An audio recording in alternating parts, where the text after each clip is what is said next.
வணக்கம் நண்பர்களே. இன்றைக்கு என்னோடய வடக்கு நண்பர் ஆலு பரோட்டா தயிர் வச்சு ஊறுகாய் வச்சு சாப்பிட போகிறாரு. நான் இந்த வீடியோ முழுக்க ஒரு முறையை படிக்கிறேன். அதாவது செந்தமிழில் பேச முயற்சி பண்ணியிருக்கிறேன். நீங்கள் எல்லோரும் அதற்கு வரவேற்பு கொடுத்தீங்கன்னா இன்னும் நான் மீண்டும் மீண்டும் அடுத்தடுத்த வீடியோவில் செந்தமிழில் பேசுறதுக்கு முயற்சி செய்வேன். ஏன்னா நம்ம ஊரை விட்டு நாட்டை விட்டு பல காலம் ஆயாச்சு. இருந்தாலும் என்னுடைய தமிழ், நான் தமிழ் வழி கல்வியிலேயே படித்தவன், தமிழ்லே வாழ்ந்தவன்.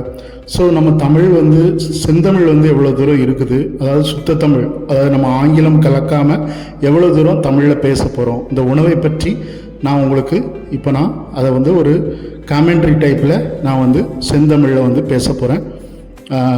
பார்த்து மகிழுங்கள். உணவிலே ஒற்றுமை கண்ட இந்திய மக்களின் நாகரிகம் மிகப்பெரியது. இதில் இந்த நண்பர் உண்ணும் கோதுமை பண்டம் மிகவும் அருமையானது. இதற்குள்ளே உருளைக்கிழங்கை வைத்து அதில் கொடுக்கும் இந்த அதிசயமான உணவு. அதற்கு தொடுகையாக தயிர், பாலை ஊற்றி தயிராக்கும் வண்ணமாக வெண்மை நிறமான அந்த தயிர், பின்பு ஊறுகாய் பல காய்களை போட்டு ஊற வைத்த காய் ஊறுகாய். இதை உண்ணுகிற மனிதனும் கூட ஒரு சிறந்த மனிதன்தான், வடக்கில் வாழ்கின்ற ஒரு நண்பர். இறைவனுக்கு நாம் நன்றி செலுத்தியே ஆக வேண்டும். ஏனென்றால் இவ்வளவு வகையான உணவுகளை மனித இனத்திற்கு தொடர்ச்சியாக கொடுத்து கொண்டே இருக்கும் அந்த இறைவனின் திருவுள்ளம் மிகப்பெரியது. உணவிலே ஏற்றத்தாழ்வு உண்டு, கண்டிப்பாக உண்டு. ஏனென்றால் இன்று நடக்கிற ஆடம்பரமான கல்யாணங்கள், ஆடம்பரமான நடைமுறைகள், இது எல்லாமே இந்த உணவிலே தான் விடுகிறது. உணவு எவ்வளவு தூரம் வெளியேற்றப்படுகிறது, உணவு எவ்வளவு தூரம் மிச்சமாகிறது, உணவு எவ்வளவு தூரம் வீணடிக்கப்படுகிறது என்பதற்கு பற்பல சாட்சிகள் இந்த இந்தியாவில் நடைபெறும் மிகப்பெரிய திருமணங்களும் விழாக்களுமே ஆகும். இதை நம்ம ஏழை எளியோர் மக்கள் எவ்வளவு தூரம் நடைபாதைகளில் இன்னும் உணவு கூட உண்ண முடியாமல் அதற்கான வழியற்றவர்களாக இன்னும் இந்தியாவில் வாழ்ந்து கொண்டுதான் இருக்கிறார்கள். அவர்களுக்கு ஒரு சிறிதளவேனும் நாம் முயற்சி செய்வோம் என்று ஒருவருமே இதை செய்வதே இல்லை. ஏதோ ஒரு நடிகர் என்று இல்லாமல் நான் குறிப்பாக ஒன்றை நான் சொல்ல விரும்புகிறேன். இது கவனம் பெற்ற ஒரு செய்தி. மலையாள உலகிலே, சினிமா உலகிலே, மலையாள திரைப்பட உலகிலே, சினிமா என்பது ஆங்கில சொல், அதை பயன்படுத்தக்கூடாது. மலையாள திரைப்பட உலகிலே மம்முட்டி என்ற ஒரு கதாநாயகன் இருக்கிறார். மிகப்பெரிய ஒரு ஜாம்பவானான ஒரு நடிகர். அவர் செய்த ஒரு சிறு நன்மையை குறித்து நான் உங்களோடு பகிர்ந்து கொள்ள விரும்புகிறேன். அவருடைய மகனின் திருமணத்திற்கு பொதுவாக அவருக்கு கிட்டத்தட்ட இந்தியாவில் முக்கியமான அரசியல் தலைவர்கள் முதல் திரைப்பட நடிகர்கள் வரை எல்லோருமே நண்பர்களாக இருக்கிறார்கள். எல்லோரையுமே அழைத்திருந்தார். மிகப்பெரிய ஒரு 5 ஸ்டார் ஹோட்டலில் 5 ஸ்டார் என்று சொல்லக்கூடிய அந்த 5 நட்சத்திர விடுதியில் வைத்து திருமணம் நடைபெற்றது. அதற்கான வரவேற்பு நடைபெற்றது. அப்பொழுது மிகவும் எளிமையான ஒரு உணவை தான் பரிமாறிக்கொண்டிருந்தார். இதை ஒரு எழுத்தாளர் செல்லத்துறை என்பவர், ஒரு எழுத்தாளர் அதை கண்டுபிடித்து நம்மளிடம் சொல்லுகிறார். இப்படியாக சொல்லுகிறார். அவர் இல்லத்திற்கு அந்த திருமணத்திற்கு சென்ற போது அவ்வளவு ஆடம்பரம் என்று நினைத்தேன். ஆனால் ஆடம்பரமே இல்லாமல் மிக எளிமையாக முடித்து விட்டார். கேரளாவின் முதலமைச்சர் முதல் கேரளாவின் அமைச்சர்கள் முதல் எல்லா பெரிய பெரிய மனிதர்கள், அங்கே உலா வரக்கூடிய பெரிய மனிதர்கள் என்று சொல்லக்கூடிய இந்தியாவினுடைய முக்கியமான நபர்கள் எல்லோருமே அந்த திருமணத்தில் கலந்து கொண்டார்கள். ஆனாலும் மிக எளிமையான உணவு தான் பரிமாறப்பட்டது. அப்பொழுது மம்முட்டி அவர்களை கலந்து அந்த நண்பர் கேட்டபோது, இது ஒரு சிறு விருந்து தான் நான் கொடுத்துள்ளேன், இனி ஒரு பெரிய விருந்து நடக்க இருக்கிறது, அந்த விருந்தில் நம்ம சந்திப்போம் அப்படி என்று சொன்னார். அந்த விருந்திலே வேற யாரையும் கூப்பிடவில்லை, அந்த எழுத்தாளர் மட்டுமே போயிருக்கிறார். கூடவே சென்றார். ஒரு காரிலே அழைத்து கொண்டு போனார்களாம். அது போய்கொண்டே இருந்தது. அந்த வண்டியிலே சென்று கொண்டே இருந்தபோது அது ஒரு கிராமத்தை அடைந்தது. அந்த கிராமத்தில் கிட்டத்தட்ட எல்லா ஒரு ஏழை எளிய மக்கள் கிட்டத்தட்ட ஒரு 1000-2000 பேர் இருந்திருப்பார்கள்.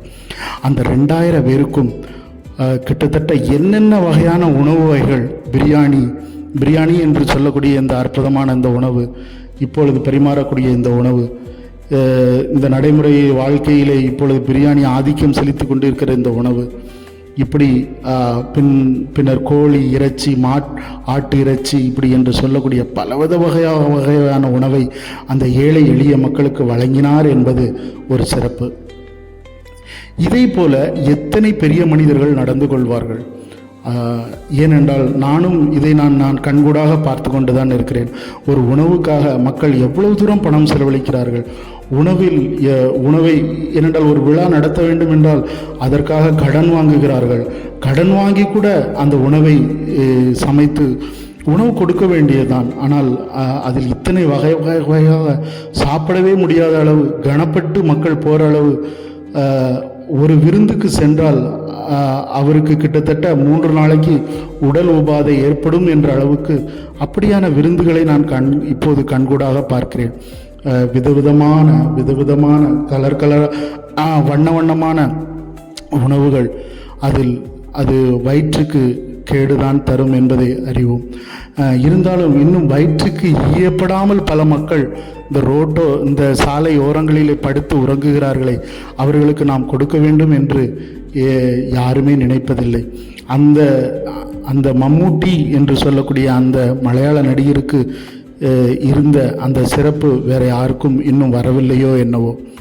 இன்னும் மனிதர்கள் தங்களை பெரிய மனிதர்களாக காட்டிக்கொள்ளுகிற இந்த உலகிலே அப்படிப்பட்ட மனிதர்களும் இருந்து கொண்டு தான் இருக்கிறார்கள்.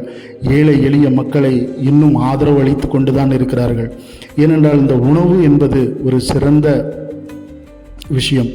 இதை கொடுத்து உதவுபவர்கள் நாட்டிலே அவர்கள் நேரடியாக இறைவனுக்கு தொண்டு செய்வதே ஆகும். இதுதான் அவர்கள் முதன்மையாக செய்யக்கூடிய ஒரு தொண்டுமாகும். ஒருவன் நாட்டுக்கு திருப்பி ஏதாவது செய்ய வேண்டும் என்று நினைத்தால் இந்த இயற்கையோடு நாம் வாழக்கூடிய இந்த விவசாயத்தை நாம் அழிக்காமல் அதை திருப்பி நம்மளுடைய அடுத்த தலைமுறைக்கு நாம் கொடுக்க வேண்டும் என்பதே நம்முடைய சிறப்பு ஆகும். நாம் இதை எவ்வளவு தூரம் அழித்து பண்பாட்டை சிதைத்து நம்மளுடைய அடுத்த தலைமுறைக்கு நாம் எதை விட்டு செல்கிறோம் என்பது மிகப்பெரிய ஒரு கேள்விக்குறி. ஏனென்றால் நாம் என்னென்ன செய்கிறோம் என்பதனுடைய தொடர்ச்சி என்பது அடுத்த தலைமுறையினுடைய தொடக்கமாக அமைகிறது. ஆதலால் அவர்களுக்கு நாம் எப்படிப்பட்ட ஒரு படிப்பினையை கொடுக்க போகிறோம்?